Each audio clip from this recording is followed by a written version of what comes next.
Alors j'aimerais proposer une lecture dans la première épître de Paul aux Corinthiens.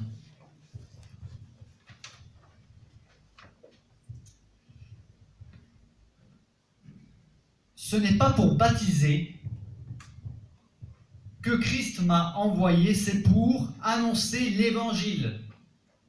Et cela sans la sagesse du langage, afin que la croix de Christ ne soit pas rendue vaine, car la prédication de la croix est une folie pour ceux qui périssent, mais pour nous qui sommes sauvés, elle est une puissance de Dieu. Aussi est-il écrit, je détruirai la sagesse des sages et j'anéantirai l'intelligence des intelligents. Où est le sage? Où est le professeur? Où est le polémiqueur de ce siècle? Dieu n'a-t-il pas convaincu de folie la sagesse du monde? Car puisque le monde avec sa sagesse n'a point connu Dieu, dans la sagesse de Dieu, il a plu à Dieu de sauver les croyants par la folie de la prédication. Les Juifs demandent des miracles et les Grecs cherchent la sagesse. Nous prêchons Christ crucifié. Scandale pour les Juifs et folie pour les païens, mais puissance de Dieu et sagesse de Dieu pour ceux qui sont appelés tant Juifs que Grecs. Car la folie de Dieu est plus sage que les hommes et la faiblesse de Dieu est plus forte que les hommes. Il y a quelque chose d'important, de primordial, qui échappe à la raison humaine dans ce que Paul veut dire ici. Il ne parle pas de religion, il ne parle pas de croyance, il ne parle pas de confession, il parle de crucifixion. Mais qu'est-ce que donc la crucifixion? La crucifixion, je vais vous dire ce que c'est. À vue humaine, c'est une défaite. Une cuisante défaite. Un échec, mais de manière apparente. Car en réalité, non seulement ce n'est pas un échec, mais c'est le plus grand triomphe de toute l'histoire de l'humanité. Nous venons de chanter « Attaché à la croix pour nous ». Oui. Attaché à la croix pour moi. Ça veut dire chacun individuellement. Il y a un vieux chant un chant populaire, qui veut nous laisser croire qu'on ira tous au paradis. Mais voyez-vous, si on pouvait tous aller au paradis, que l'on soit béni, que l'on soit maudit, comme dit les paroles de la chanson, que l'on soit gentil ou méchant, pratiquant ou non, s'il avait même été possible d'être sauvé par la pratique de bonnes actions, il n'aurait pas été utile que Dieu envoie son propre Fils venir vivre parmi nous, se faire crucifier. Car il a donné sa vie volontairement. Jésus l'a dit, j'ai le pouvoir de donner ma vie et de la reprendre. Tel est l'ordre. Le pouvoir que j'ai reçu de mon Père, il l'a donné. S'il y avait eu un autre moyen d'être sauvé, Jésus n'aurait pas eu besoin de venir parmi nous. Tout cela pour dire qu'effectivement, aujourd'hui est un jour particulier, puisque partout dans le monde, les chrétiens se réunissent pour le Vendredi Saint. C'est tellement important, Vendredi Saint. Il y a Vendredi Saint, il y a Pentecôte, il y a Pâques, il y a Noël, puis il y a les mariages et les enterrements. Mais est-ce que c'est ça, la vie chrétienne? Jésus est mort à la croix pour cela? Ne veut-il pas aujourd'hui attirer notre attention pour nous dire, mon enfant, tu confesses que tu es chrétien, que tu es chrétienne. C'est déjà bien. Mais je veux t'amener beaucoup, beaucoup, beaucoup plus loin. Je veux t'amener dans une relation personnelle avec moi. Tu m'as accepté, tu veux que je sois ton sauveur. Mais j'aimerais aussi que tu m'accordes la place d'être ton Seigneur. Et cela change tout. l'agneau pascal, crucifié, immolé. On en revient à Pâques. Pâques, tout le monde connaît Pâques. Et pour certains, Pâques, c'est les chocolats de Pâques, les œufs de Pâques, la chasse aux œufs de Pâques. Une fête de famille. Mais Pâques, ça nous ramène à l'histoire du peuple d'Israël, pour lequel Dieu a envoyé un libérateur, puisque le peuple était esclave. Il ne pouvait pas s'en sortir. Et celui qui était en face, c'était Pharaon. Pharaon qui a dit à Moïse, mais qui est donc l'Éternel? Pour que j'obéisse à sa voix. J'aurais eu envie de lui dire à Pharaon, s'il avait été possible, de lui dire, tu ne sais pas qui est l'Éternel. Tu as perdu la raison, tu veux lancer un défi à l'Éternel.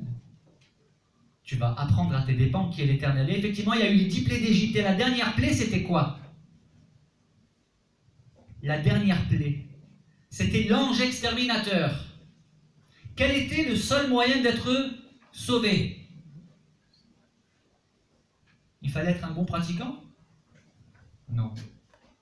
Il fallait être dans la maison et qu'il y ait le sang de l'agneau sacrifié sur les linteaux. Et ainsi Dieu dit, lorsqu'il passerait, l'ange exterminateur, et qu'il verrait le sang, ceux qui sont à l'intérieur de la maison sont sauvés. C'est ça Pâques. Alors Pâques, je vais vous apprendre quelque chose.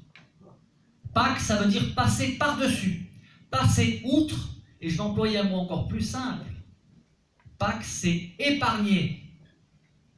L'apôtre Paul dit que Christ, notre Pâques, a été immolé.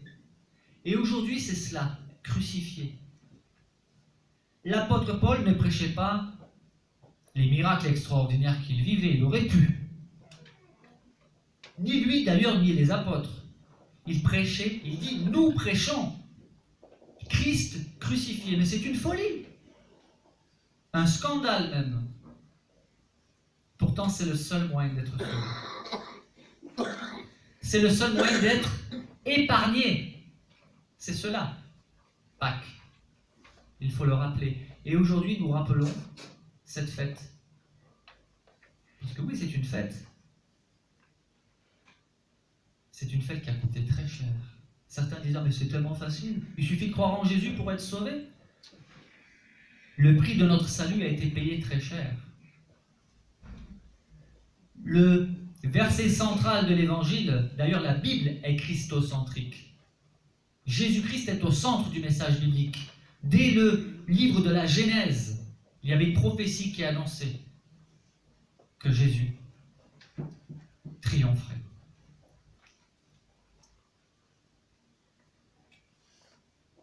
Prenons conscience de cela, parce que Vendredi Saint, c'est le prix qui a été payé pour chacun de nos péchés. Le péché, un mot tellement désuet aujourd'hui. Péché, c'est manquer la cible. Lorsque nous, on fait du tir à l'arc,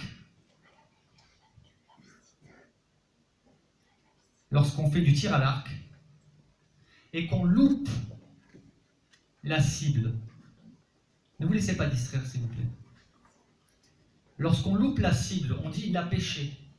Quelle est la cible de Dieu pour nos vies? Que nous vivions pour lui. Oui, mais si je vis pour Dieu, mais je vais tout perdre. Oui, tu vas perdre. Cette manière de vivre qui a causé tellement de dégâts dans ta vie. Ce que Dieu veut pour chacun d'entre nous. Pourquoi Dieu veut nous sauver? Parce qu'il nous aime. Car Dieu a tant aimé le monde. Il a tant aimé le monde. Qu'il a donné. Parce que l'amour donne. Qu'il a donné. Il a donné quoi? Ce qu'il avait de plus cher. Son Fils unique. Mais pourquoi? Afin que quiconque, il ne s'impose pas. Afin que quiconque, c'est valable pour tous, afin que quiconque croit en lui ne périsse point, mais qu'il ait la vie éternelle. Alors on arrive vite à la vie éternelle, mais il y a ne périsse point. Ah bon, parce qu'on peut périr? Ben oui. Parce que si il n'y avait pas le risque de périr, Jésus ne serait pas venu mourir sur la croix pour nos péchés.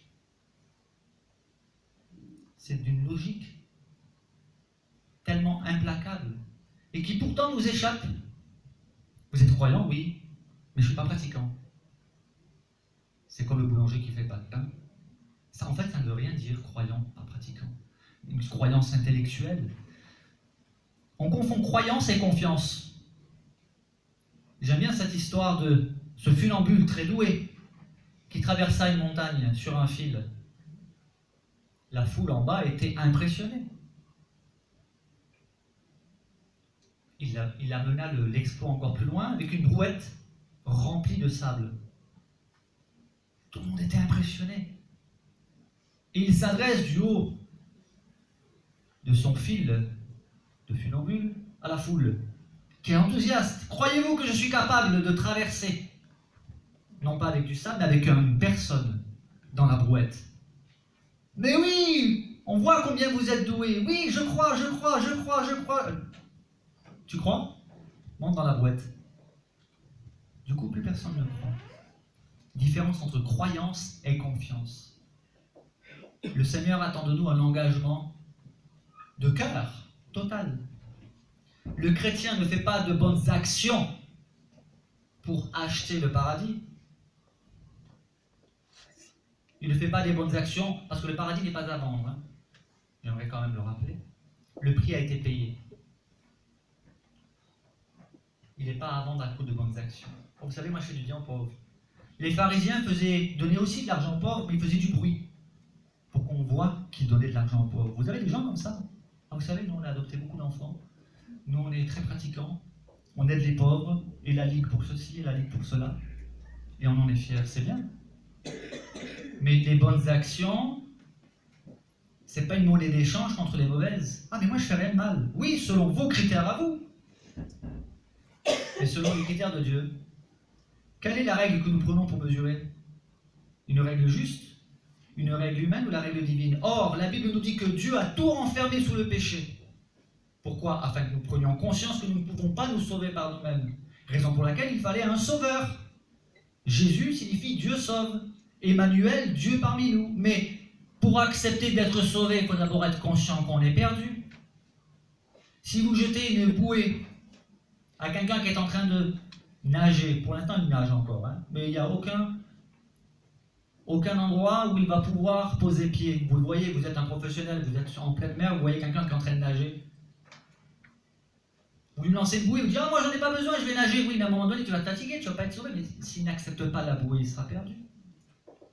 Vous pouvez, alors il y en a qui disent « Oui, mais Dieu, vous parlez de périr, mais Dieu est amour, il ne peut pas envoyer les gens périr. » Mais l'exemple est encore simple, c'est le dernier que je vais donner. Imaginez que vous soyez infiniment riche. Vous êtes même propriétaire d'un grand hôtel luxueux. Et tandis que vous marchez, vous voyez là un mendiant qui est très sale, parce qu'il ne peut pas avoir l'hygiène normale. Il est abîmé par la vie. Et vous, ému de compassion, vous l'aimez. Vous allez le voir et vous lui dites « Écoutez, monsieur, parce que Dieu nous respecte.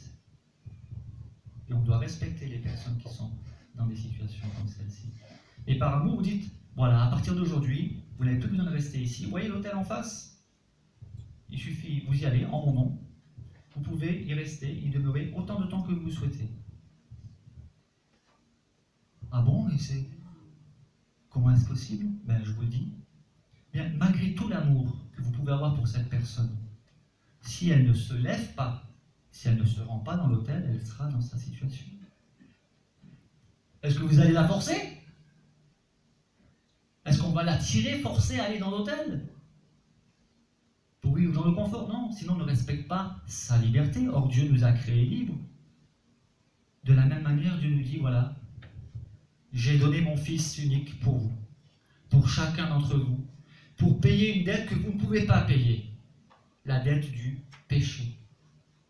Et même si tout le monde n'a pas forcément eu la vie que moi j'ai eue, où les péchés étaient flagrants, devant Dieu, chacun d'entre nous est pécheur. Et cette dette-là, on ne peut pas la payer, c'est notre héritage depuis Adam et Ève. Ah bon, vous croyez à Adam et Ève? Cette vieille histoire? Nous ne sommes pas meilleurs qu'Adam et Ève. Nous faisons pareil qu'Adam et Ève. Adam, il a dit, lorsque Dieu lui a demandé de rendre compte Adam a dit, c'est la femme que tu m'as donnée. La femme a dit, c'est le serpent qui m'a séduite. Et nous, aujourd'hui, nous disons, c'est pas ma faute. C'est la faute à la société, à mon père, à ma mère. J'ai pas eu une enfance facile. Et on trouve des excuses à nos péchés. Et Dieu nous dit, voilà, j'ai donné mon Fils unique. Il est mort crucifié, attaché à la croix pour moi. Voulez-vous accepter que mon Fils soit votre Sauveur et votre Seigneur? Amen. Merci William. C'était déjà une prédication, hein, quand même. Hein. On avait convenu 15 minutes, il a tenu 18. Hein. Il est fort. C'est bien, William. Alors, avant de chanter le prochain chant, William, je te laisse trouver les accords. Non, c'est en do, hein, ou en